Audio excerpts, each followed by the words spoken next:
Bismillahirrahmanirrahim. Assalamualaikum warahmatullahi wabarakatuh. Innal hamdalillahi nahmaduhu wa nasta'inuhu wa nastaghfiruh. Wa na'udzu billahi min shururi anfusina wa sayyiati a'malina. Man yahdihillahu fala mudilla lahu wa man yudlilhu fala hadiya lahu. أشهد أن لا إله إلا الله وأشهد أن محمدا عبد الله ورسول الله اللهم صل على محمد وعلى آله وأصحابه ومن تبعهم بإحسان إلى يوم الدين أما بعد. Ikhwati rahimani wa rahimakumullah, kita lanjutkan membaca buku detik-detik terakhir wafatnya Rasulullah sallallahu alaihi wasallam. Qala muallif, dua penulis buku ini mengatakan, qabla an nabhas ahwal muta'alliqun birrafidi, sebelum kita membahas tentang poin yang penting berkaitan tentang penyimpangan ajaran Rafidah, maka yang perlu kita ketahui, Rafidah suka memutarbalikkan sejarah. Yang perlu kita waspadai, mereka suka berdalil dengan alasan sejarah, dan kebohongan bagi mereka hal yang biasa.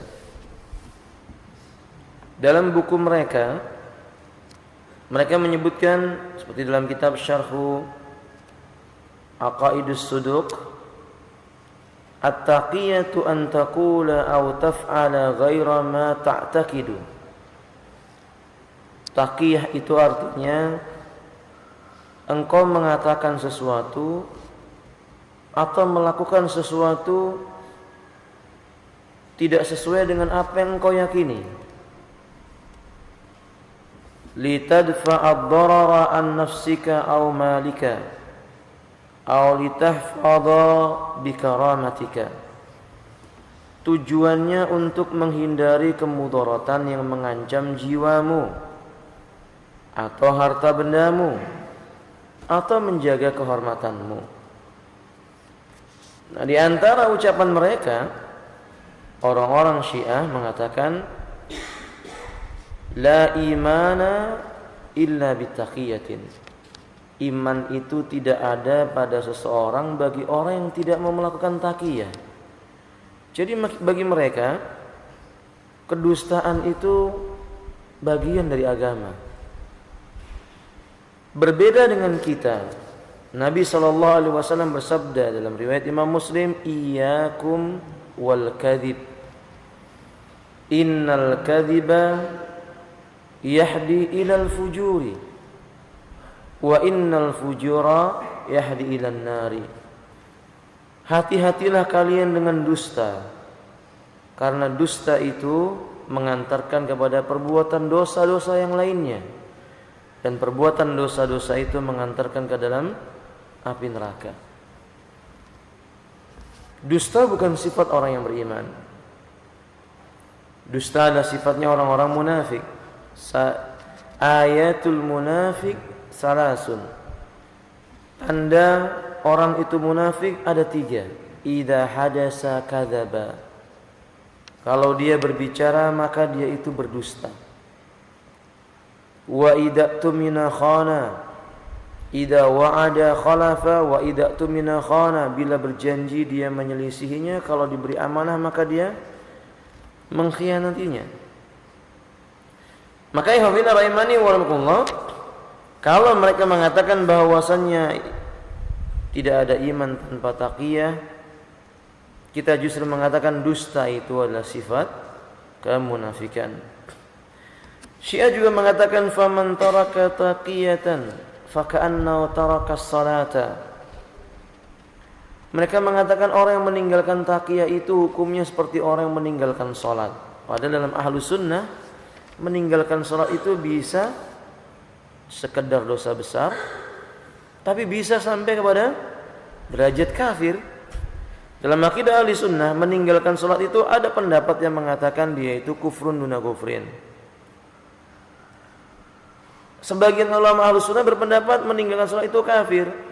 Jadi kalau seandainya keyakinan ini mengatakan bahwa meninggalkan taqiyah itu kedudukannya sama dengan meninggalkan sholat, ya bisa jadi pelakunya itu dianggap kafir. Dianggap telah keluar dari Islam itu sendiri.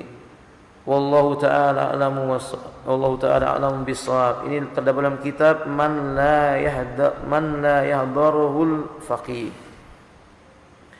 Kemudian alhamdulillah rahimanillah, di antara bentuk yang perlu kita waspadai, mereka suka sekali berpendapat dengan mengatakan yang paling berhak menjadi khalifah itu adalah sahabat Ali bin Abi Thalib. Karena mereka mengatakan Nabi berwasiat al-khalifatu ba'di Aliyun. Khalifah yang harus menggantikan diriku adalah Ali bin Abi Thalib. Seolah-olah mereka mengatakan ini riwayat yang benar, padahal ini riwayat yang dibuat-buat oleh mereka. Ikhwati rahimanillah, Ahlus Sunnah meyakini apa yang dikehendaki oleh Allah terjadi, tidak akan ada manusia yang mampu menghalangi. Karena Allah mengatakan wa huwa ala kulli syai'in qadir, dan dia Allah terhadap segala sesuatu dia Maha menakdirkan. Ini keyakinan Ahlus Sunnah. Allah Subhanahu wa taala mengatakan wa ma tasauna illa ayyasha Allah. Kamu tidak bisa menghendaki sesuatu terjadi kecuali apa yang dikehendaki oleh Allah terjadi. Maka setiap kejadian yang ada di muka bumi ini adalah takdirnya Allah Subhanahu wa taala. Karena di antara akidah Syiah, mereka tidak percaya dengan takdir. Dan Ahlus Sunnah meyakini apa yang diucapkan oleh Nabi itulah wahyunya Allah. Wa ma yantiqu 'anil hawa in huwa illa wahyu yuha. Dan tidaklah Muhammad itu berbicara dengan hawa nafsunya, melainkan dengan wahyu yang diwahyukan kepadanya. Maka apa yang diucapkan oleh Nabi itu pasti benar. Baik perkara yang telah terjadi atau perkara yang sedang terjadi, bahkan perkara yang akan terjadi, apa yang keluar dari ucapannya Nabi itu benar. Perkara yang terjadi, Nabi menceritakan tentang kisah Nabi Daud, Nabi menceritakan tentang kisah Nabi Yunus dan yang lainnya. Perkara yang sedang terjadi di zaman Nabi SAW tentang hancurnya Kisra, hancurnya Romawi, hancurnya Persia maksud saya, terbukanya kota Makkah, itu terjadi. Perkara yang akan terjadi seperti hari kiamat, digulungnya matahari, jatuhnya bintang-bintang, munculnya Dajjal, keluarnya Ya'juj dan Ma'juj, turunnya Isa ibn Maryam, pasti akan terjadi. Kalau seandainya benar ada ucapan Nabi yang mengatakan al-khalifatu ba'di Aliyun, yang pantas menjadi khalifah bagiku adalah yang pantas menggantikan diriku sebagai khalifah sepeninggalku adalah Ali, berarti ini sebuah ucapan yang mesti harus terjadi. Tidak bisa tidak. Sebab kalau seandainya tidak terjadi, berarti Nabi dusta. Nabi berkata dengan kebohongan. Dan Nabi jauh dari sifat bohong, ya alhamdulillah. Sehingga para sahabat menyebutnya, di antaranya Umar bin Khattab menyebutkan, wa sami'tun nabiyya sallallahu alaihi wasallam huwa shadiqul masduq. Aku mendengar dari Nabi sallallahu alaihi wasallam sedangkan dia adalah orang yang dipercaya, dia orang yang jujur dan orang yang dipercaya kejujurannya. Kalau ucapan Nabi tidak terjadi, berarti Nabi itu dusta. Begini maksud saya Bapak, saya ingin memberikan kepada Bapak pemahaman.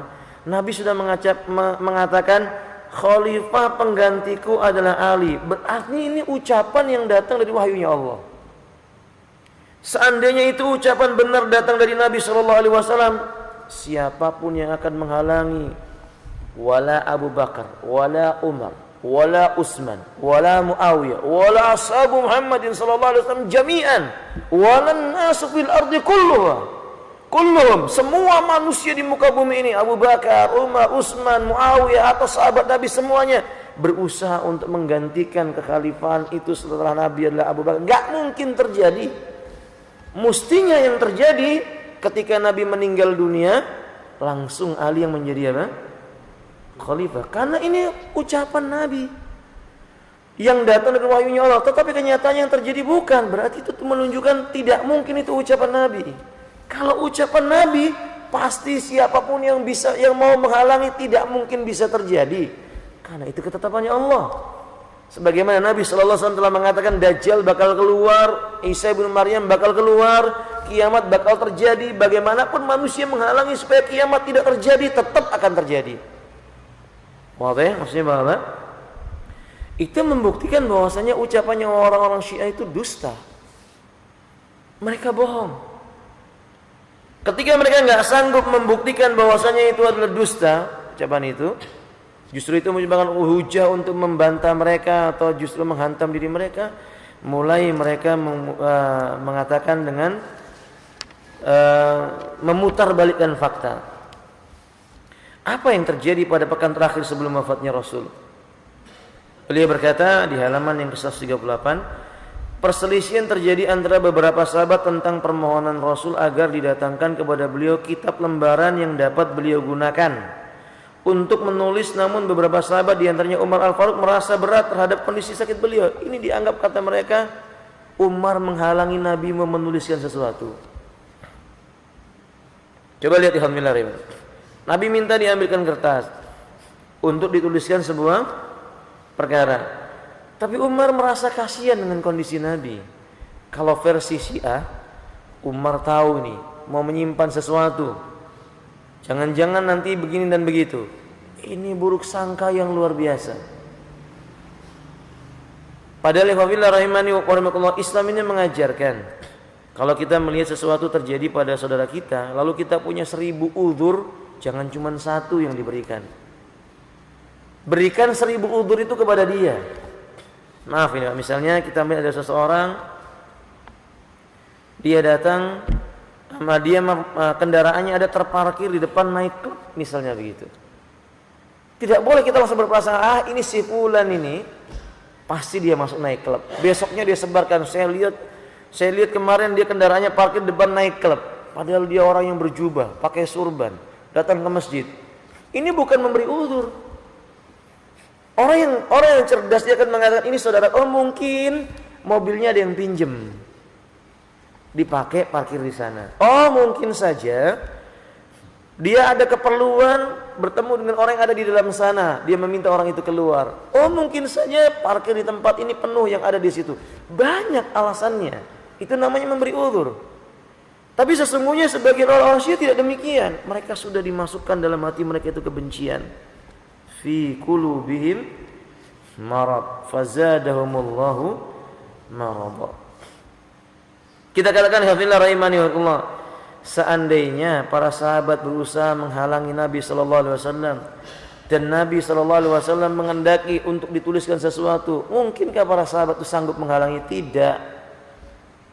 Tidak sanggup menghalangi. Tapi ini ada hikmah yang besar. Justru meninggalkan menuliskan wasiat itu ternyata ada maslahat yang luar biasa. Dan tidak ada riwayat yang menunjukkan dan membuktikan bahwa mesti setelah itu bahwasanya Nabi ingin menuliskan pesan bahwa khalifah sesudahnya adalah Ali bin Abi Thalib. Lihat Aisyah radhiyallahu taala mengatakan, qala li Rasulullah sallallahu alaihi wasallam fi maradihi. Berkata kepadaku Rasulullah sallallahu alaihi wasallam dalam masa sakitnya. Ahlus sunnah itu berbicara dengan dalil. Tidak dengan prasangka, baca sejarah kemudian ditafsirkan sendiri. Tidak, dengan dalil. Dan perlu dicatat bahwa makanya Imam Al-Albani rahimahullah ta'ala mengatakan terkadang apa yang berkembang pada masyarakat tentang cerita dalam sebuah sejarah mesti diteliti lagi dengan sanad. Sebab kadang-kadang cerita tentang sejarah itu yang tidak bersanad kadang dibesar-besarkan, namanya sejarah, namanya cerita, Pak. Kalau saya berkata A sampai D, mungkin sebagian bapak nanti akan bercerita di luar sampai H, J dan seterusnya. Itu sejarah demikian.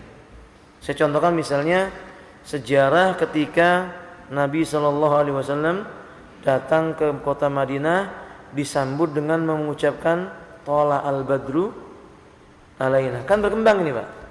Iya atau iya? Iya kan Pak ya? Dalam buku-buku sejarah itu Nabi itu datang ke Madinah disambut oleh orang-orang Ansar dengan memukul rebana sambil tola al-badru alaina dan seterusnya dibacakan itu. Ternyata secara sanad dhaif. Secara sanad riwayatnya apa? Dhaif. Katakanlah benar mereka itu bersyair, tetapi apakah syairnya la tola al-badru alaina? Ini yang didhaifkan. Nah, kata ini cuma gambaran kecil maksud saya, bukan berarti riwayat yang demikian itu kemudian semuanya batil, tidak begitu. Saya ingin hanya menunjukkan bahwa sejarah itu demikian mestinya disikapi. Lihat Aisyah radhiyallahu anha mengatakan, qala li Rasulullah sallallahu alaihi wasallam fi maradihi. Berkata kepadaku Rasulullah sallallahu alaihi wasallam di masa sakit beliau. Beliau mengatakan idda'i li abaka wa akhaka. Yani ud'i li abaka wa akhaka hatta aktuba kitaban. Kata Aisyah radhiyallahu taala anha, panggilkan bapakmu.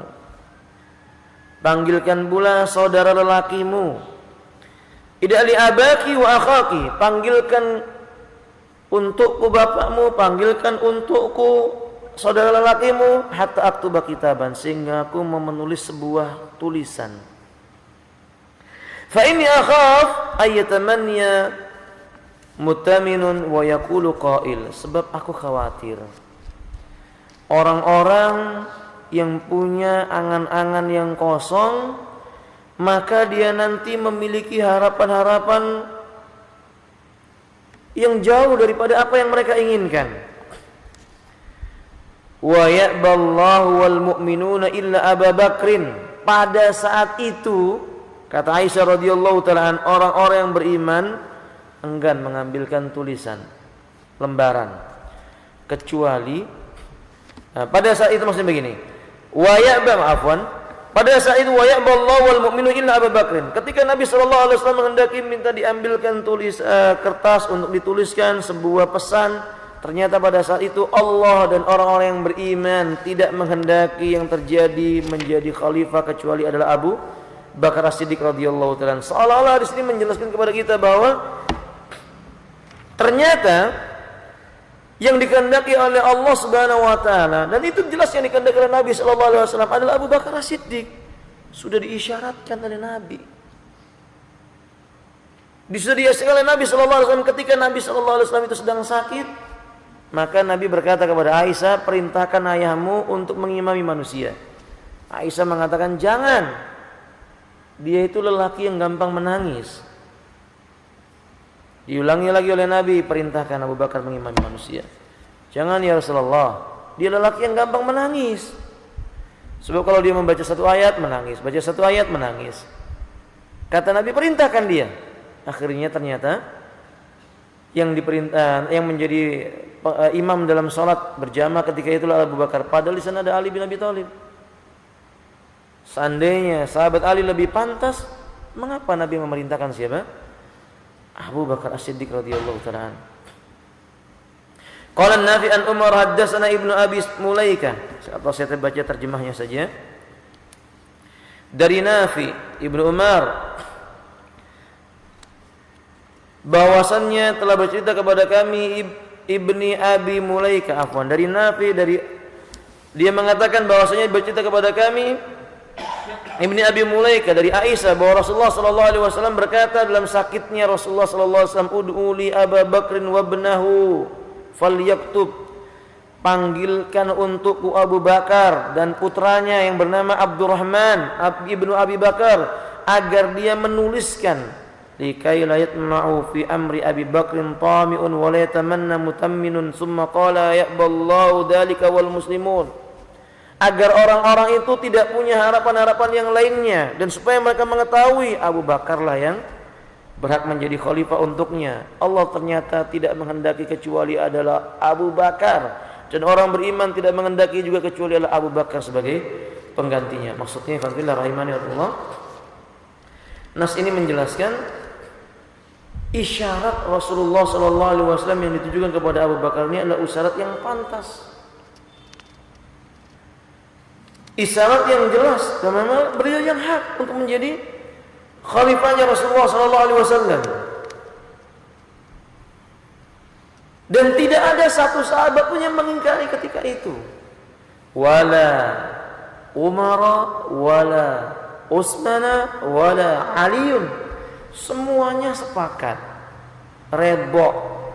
Yang menjadi khalifah ketika itu adalah Abu Bakar As-Siddiq radhiyallahu taala an. Nah, ikhwafillah rahimakumullah, adapun orang-orang yang tidak setuju pada masa itu diisyaratkan oleh para ulama 4 golongan. Imma Rafidi, wa imma Khariji, wa imma Nawasibi, wa imma Mu'tazilah. Golongan-golongan yang enggak suka sesudah itu, muncul firqah-firqah yang banyak, yaitu golongan Syiah, golongan Khawarij, golongan Nawasib, dan golongan Mu'tazilah. Wallahu ta'ala a'lam bishawab. Nah, alhamdulillah, untuk lebih luasnya lagi tentang bentuk-bentuk keanehan-keanehan mereka, golongan Rafidhi itu, di dalam bisa dirujuk dalam kitab Al-Kafi, Usulul Kafi, Furu'ul Kafi. Kitab Al-Kafi ini bagi mereka Sahih Bukhari, Pak. Kedudukannya seperti kita itu Sahih Bukhari. Itu buku mereka. Atau Tahdhibul Ahkam, atau Al-Istibsar, kemudian Man la yadurruhul faqih, Biharul Anwar, Tafsir Al-Qummi, Tafsir As-Safi, dan yang lain-lainnya. Kalau di Indonesia ada buku yang sudah diterjemahkan, tulisannya Taba'at Tabai. Hati-hati Bapak, ada kitab Ar-Rahiqul Maktum. Buku ini buku sejarah, tapi terbitan Mizan. Yang terbitan, jangan yang terbitan Mizan ya. Yang terbitan Mizan di sana katanya sudah diberi tazkiyah oleh Khomeini, diberi tazkiyah oleh tokohnya yang ada di Indonesia. Itu jangan dibaca, kan diputar balikkan terjemahannya. Hati-hati dengan mereka. Nah, mari kita lihat bentuk-bentuk kesesatan Syiah yang lainnya. Akidah Syiah tentang nama dan sifat Allah. Sebelumnya Ahlus Sunnah meyakini nama Allah itu ada berapa, Bapak? Ahlus Sunnah meyakini nama Allah ada berapa, Bapak? Tidak terbatas. Hanya Allah yang mengetahui, bukan dibatasi dengan bilangan 99. Ini akidah Ahlus Sunnah. Kalau ditanya, "Loh, mana buktinya?" Hadis Nabi. Inni as'aluka bikulli ismin. Aku memohon kepadamu dengan setiap nama-nama. Aku mohon kepadamu ya Allah dengan setiap nama-nama. Huwa laka sammaita bi nafsak. Yang dengan nama itu engkau menamakan dirimu sendiri. Aw allamtahu ahadan min khalqik, atau yang kamu ajarkan kepada nabimu. Aw anzaltahu fi kitabik, atau yang telah kamu turunkan dalam kitabmu Al-Qur'an. Aw istaksarta fi ilmil ghaibi indak, atau nama yang masih kamu simpan di sisi gaibmu. Berarti nama Allah itu apa? Banyak. Tentang sifat Allah, Ahlus Sunnah meyakini sifat Allah ada berapa, Pak? Jangan takut salah, Pak, enggak apa-apa. Kita belajar. Sifat Allah itu ada berapa, Pak? Kalau yang di sekolah-sekolah anak kita diajarkan, sifat Allah itu ada 20. Wujud, qidam, baqa, mukhalafatul hawadits, qiyamu bi nafsi, qudrah, iradah, ilmu, dan seterusnya. Ini akidahnya Asy'ariyah. Bukan akidah Ahlus Sunnah. Ini akidah Asy'ariyah. Akidah Ahlus Sunnah, al-qaulu bis sifati awsa'un min qauli bil asma'i. Berbicara tentang sifat Allah itu lebih luas dan lebih lebar dibandingkan berbicara dengan nama Allah. Kenapa? Karena setiap nama mengandung sifat. Karena setiap nama Allah mengandung sifat. Tadi nama Allah berapa, Pak? Hanya Allah yang mengetahui. Dengan demikian maka sifat Allah jauh lebih luas daripada nama-namanya Allah. Bukan dibatasi berapa? 20. Nah, kita lihat. 3. Berbicara tentang nama dan sifat Allah, akidah Ahlus Sunnah meyakini yang paling tahu tentang sifat dan nama Allah adalah Allah itu sendiri dan nabinya. Berarti ketika ada dalil yang berbicara tentang sifat dan nama Allah, kita menyerahkan maknanya sesuai dengan apa yang berbunyi dalam ayat atau hadis itu. Contoh, ada ayat yang menyebutkan wa yabqa wajhu rabbika dzul jalali wal ikram. dan tetap kekallah wajah Rabbmu. Ayatnya menyebutnya wajah. Berarti Allah lebih tahu mengapa Allah menyebut dengan wajah. Nggak boleh ditakwil. Karena ada yang mengatakan wajah Allah itu artinya pahala. Salah. Betul-betul Allah punya apa? Wajah. Contoh yang lainnya, bal yadahu mabsutatan yunfiqu kaifa yasha. Allah punya dua tangan, keduanya terbentang berinfak kepada siapa yang dikehendaki oleh Allah. Allah menyebutnya tangan. Ada yang menakwilkan tangan artinya kekuatan atau kekuasaan. Ini juga tidak tepat. Ahlus sunnah meyakini bahwa kalau Allah menyebut tangan, benar-benar artinya apa? Tangan. Walaupun tangannya maknanya tidak sama dengan tangan makhluk. Ini kalau dia mesti dipegang dalam masalah berbicara asma wa sifatnya Allah azza wa jalla. Bagaimana akidah Syiah terhadap nama dan sifatnya Allah tabaraka wa taala? Rafidhi yunafiya sifatan nuzuli ila sama'id dunya fi kulli sulusil awakhir minal laili wa ya'taqidu kafiran liman qala anna lillahi tabaraka wa ta'ala sifatun nuzul. Orang-orang Rafidhah dalam kitab Ushulul Kafi juz yang pertama halaman 103 mengatakan Syiah menafikan sifat turun. Allah itu turun ke langit dunia di sepertiga malam yang terakhir. Ini hadisnya jelas, Pak. Bukhari. Fi kulli sulusil awakhir minal laili yanzilullahu tabaraka wa ta'ala ila sama'id dunya. Setiap sepertiga malam yang terakhir Allah itu turun ke langit dunia. Riwayat ini sahih. Orang Syiah mengatakan barang siapa meyakini Allah turun ke langit dunia dia kafir. Lah yang mengatakan Allah turun ke langit dunia siapa, Pak? Coba saya tanya kepada Anda. Yang mengatakan bahwa Allah itu turun ke langit dunia siapa, Bapak? Nabi sallallahu alaihi wasallam. Nabi yang mengatakan Allah turun ke langit dunia. Syiah mengatakan orang yang meyakini Allah turun ke langit dunia maka apa? Kufur. Kafir kata mereka. Berarti dalam masalah sifat orang Syiah itu mentakwil. Suka memalingkan makna zahir kepada makna yang lainnya. Itu jelas penyimpangan. Tapi yang anehnya hum yasifuna a'immatuhum bi sifatillahi azza wa jalla wa yasummuhum bi asma'illahi azza wa jalla. Dalam kitab Ushulul Kafi juz 1 halaman 103 juga. Rafidhi menyifati imam-imam mereka dengan sifat-sifatnya Allah, seperti tahu yang ghaib, bisa mendatangkan kiamat kapan saja akan terjadi. Lalu mereka menamai imam mereka dengan nama-namanya Allah Ta'ala. Mereka menamai nama-nama ini dengan nama-namanya Allah. Minimal mereka menyebutnya dengan ayatullah. Ayatullah. Makanya Anda jumpai Bapak, imam mereka semua dinamai siapa?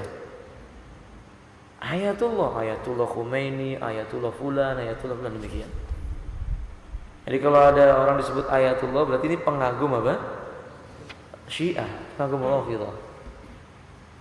Nasallallahu ta'ala as-salama wal afiyah. Itulah masalah asma wa sifat. Kita lihat dalam masalah tauhid. Syiah dalam masalah tauhid.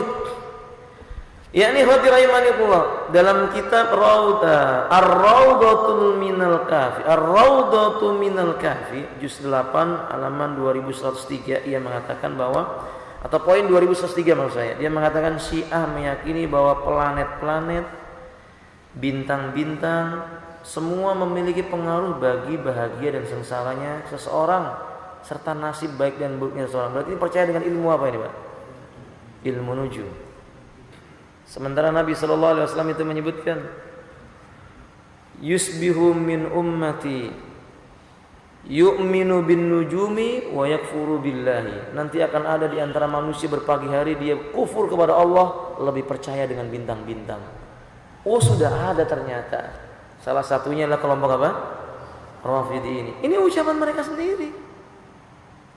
terdapat dalam buku-buku mereka sendiri. Itu yang mereka yakini. Dulu Nabi SAW ketika beliau ikhwati rahimani Allah menyebutkan tentang bahayanya percaya dengan para dukun. Man ata arrafan fa'asalahu an syai'in wa sadaqa bima qala faqad kafara bima unzila ala Muhammadin sallallahu alaihi wasallam. Barang siapa percaya dengan tukang ramal, ia bisa meramal dengan bintang, tangan, raut wajah dan yang lainnya.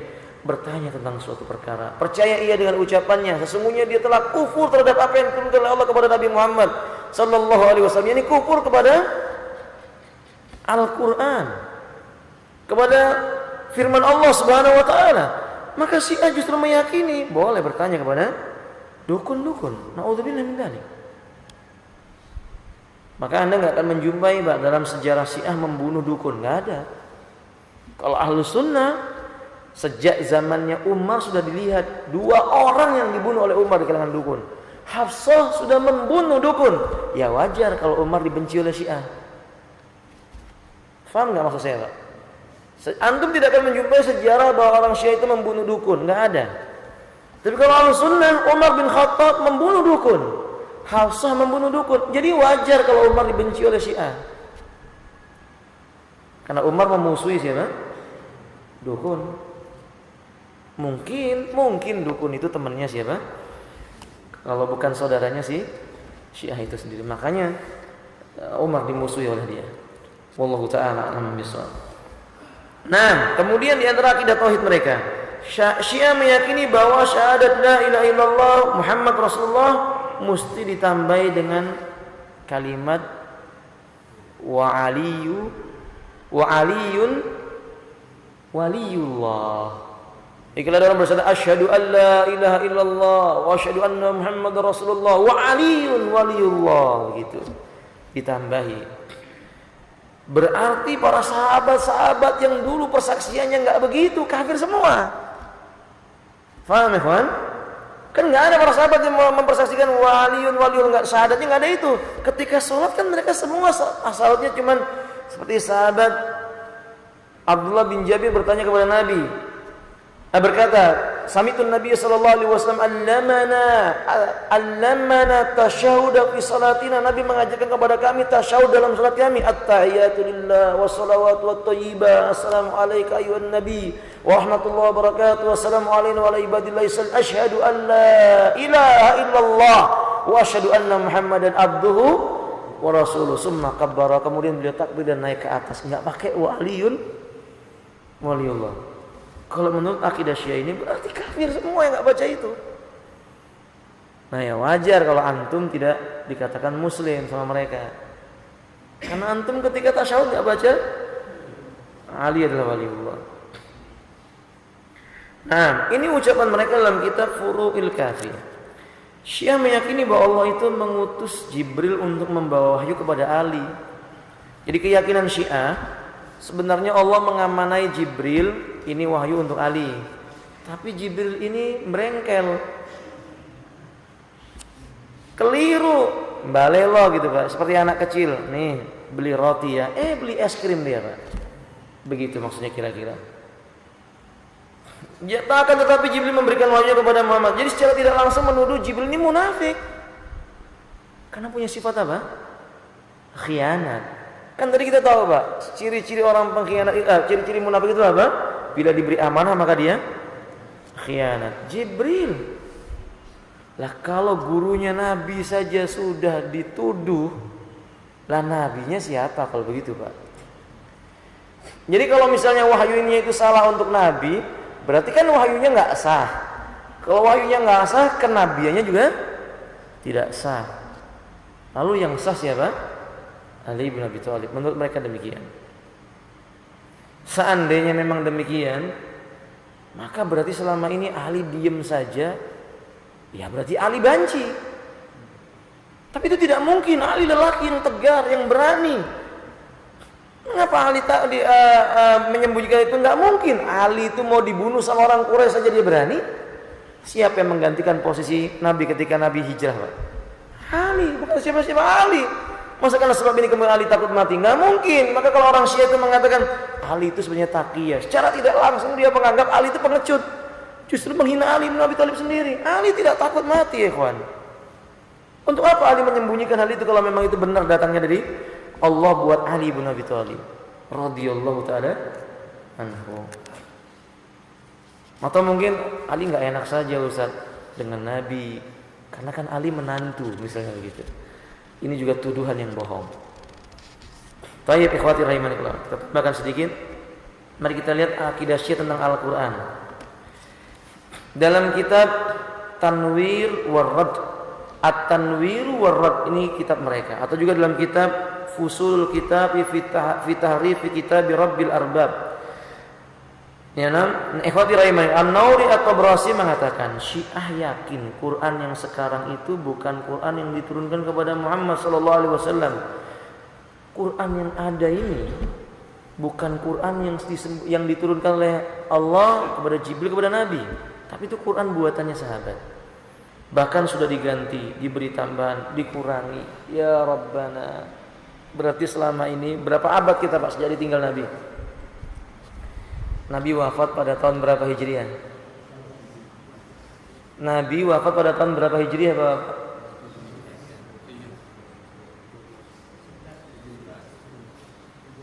7 atau 11? 11 Hijriah. 11 Hijriah. Berarti kita sudah tahun berapa Hijriah ini Pak? 1004 atau berapa? Nah, berarti sudah berapa abad kita ditinggal Nabi? Nah, sudah masuk abad yang ke-15. Sahih. Selama itu kita berarti dibohongi. Selama itu Islam berjalan dengan kebohongan. Selama itu Islam berjalan dengan kedustaan. Tidak mungkin orang yang mengatakan orang yang seperti ini orang yang sehat. Enggak mungkin. Karena Allah mengatakan dalam Al-Qur'an wa ma yanti'ana inna nahnu nazzalna dzikra wa inna lahu lahafizun. Kamilah yang menurunkan Al-Qur'an ini ad-dzikra, dan kami yang berkewajiban memelihara Al-Qur'an. Seandainya memang Quran yang kita baca pada hari ini sudah ditambah, sudah dikurang, sudah tidak asli lagi, selama itu berarti kaum muslimin berada dalam kedustaan dan kebohongan. Lalu mereka-mereka yang mati dan membaca Quran dalam keadaan yang seperti itu, apa hukum mereka? Termasuk mereka yang pada hari ini juga membaca Quran yang kita baca. Lalu kapan ini akan turun? Kata mereka nunggu imam yang sedang sembunyi di gua. Nunggu imam yang sedang sembunyi di gua, nanti kalau keluar datang ke kuburannya Abu Bakar dan Umar, lalu Abu Bakar dan Umar dibangkitkan.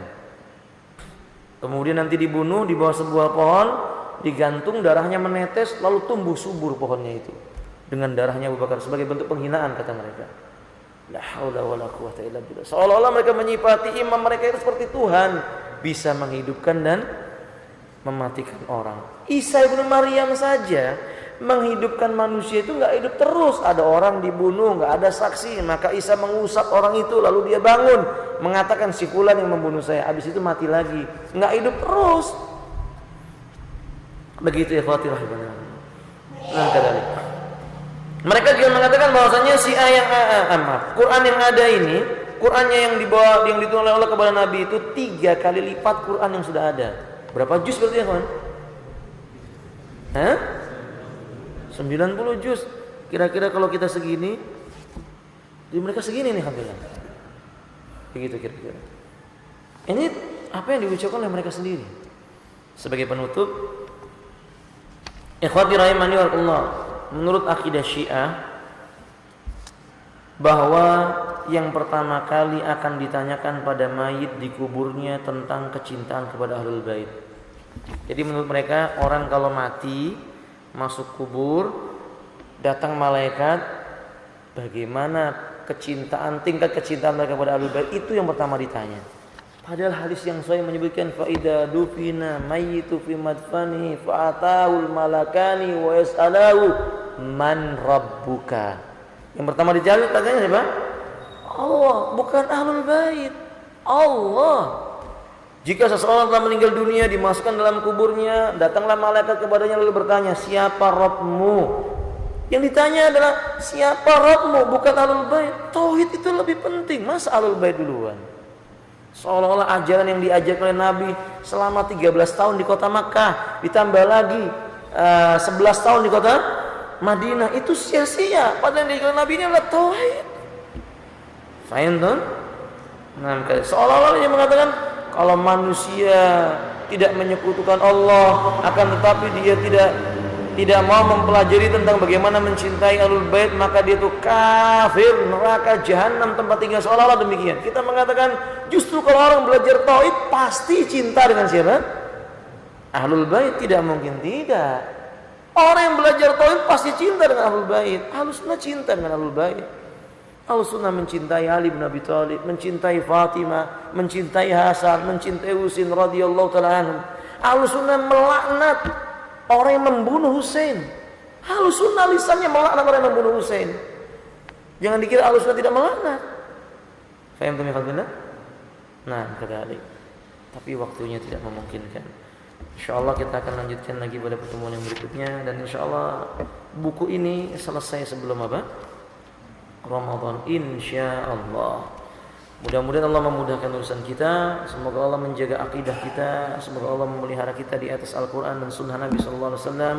Semoga Allah mengampuni dosa-dosa kita, dosa-dosa guru kita, dosa-dosa kaum muslimin yang mendahului kita. Dan semoga Allah Subhanahu Wa Taala menegakkan Islam di atas kepemimpinan yang adil. Dan semoga Allah Subhanahu Wa Taala menolong Ahlus Sunnah. Akhiru da'wana alhamdulillahirabbil alamin wa sallallahu wasallam alal mursalin wa subhanakallahumma bihamdik asyhadu an la ilaha illa anta astaghfiruka wa atubu ilaik. Assalamualaikum warahmatullahi wabarakatuh.